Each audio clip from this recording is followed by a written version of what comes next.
Quand on parle de la foi, le danger n'est pas toujours de rejeter Jésus frontalement. Le danger est plus subtil. C'est de croire en Jésus, mais d'ajouter une chose à côté. Des règles, des pratiques, des idées, des expériences spirituelles, comme si Christ ne suffisait pas vraiment. C'est exactement dans ce genre de contexte que cette lettre a été écrite. Des croyants sincères, une église vivante mais fragilisée par des influences qui sous-entendaient Jésus c'est bien mais pas assez.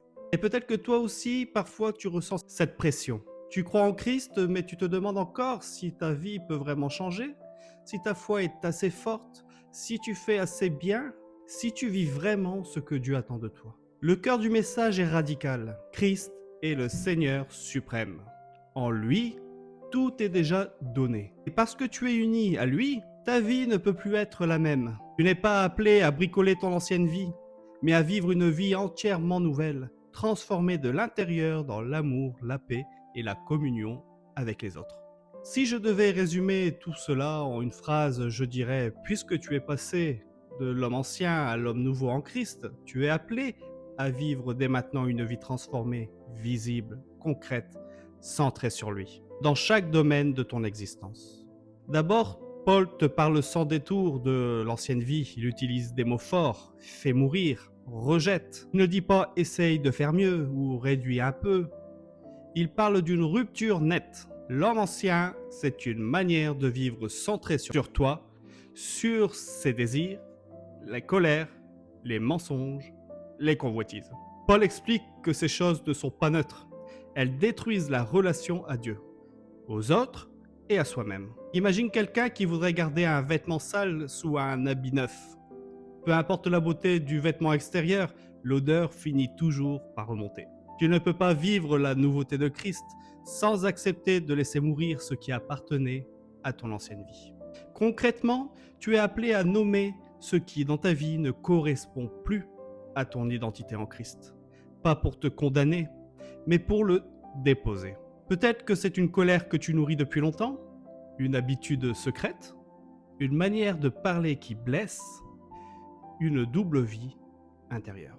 Faire mourir, ce n'est pas lutter seul par la force, c'est reconnaître que ces choses n'ont plus d'autorité sur toi, parce que tu es mort et ressuscité avec Christ. Ensuite, Paul ne s'arrête pas à ce que tu dois enlever, il te parle de ce que tu dois revêtir. Là, le ton change. Il parle de compassion, de bonté, d'humilité, de douceur, de patience. Il explique que l'homme nouveau n'est pas juste quelqu'un qui évite le péché, mais quelqu'un qui reflète le caractère de Christ. Quand tu te lèves le matin, tu choisis ce que tu vas mettre. Personne ne s'habille par hasard. De la même manière, vivre l'homme nouveau, c'est choisir consciemment de laisser Christ façonner tes réactions, tes paroles, ton regard sur les autres. Dans ta vie quotidienne, quand quelqu'un t'irrite, quand tu es incompris, quand tu pourrais répondre durement, tu as un choix.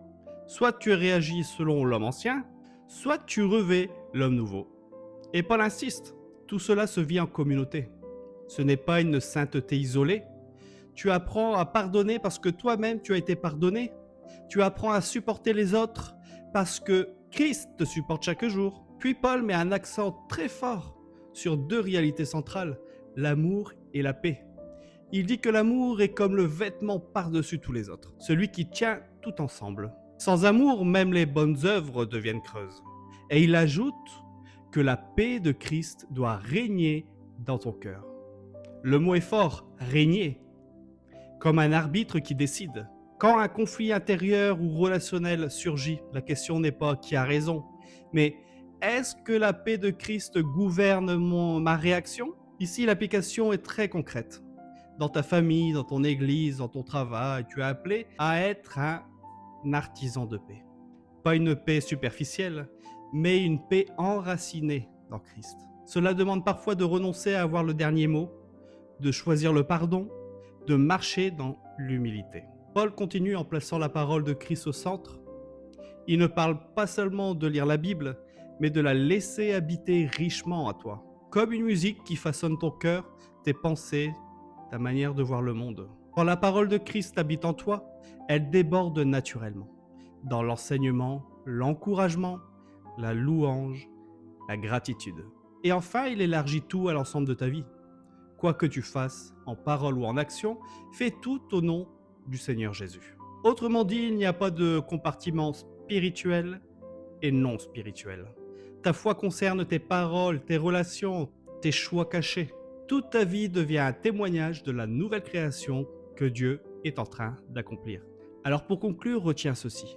La vie chrétienne n'est pas une liste de règles à suivre, ni une performance spirituelle à atteindre. C'est une transformation profonde rendue possible parce que Christ est suprême et suffisant. Tu n'es plus défini par ton passé, mais par ton union avec lui.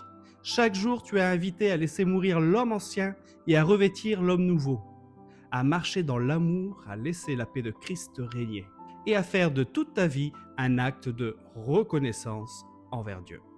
Et c'est ainsi, simplement mais puissamment, que le monde peut voir ce que Dieu fait quand Christ est réellement au centre.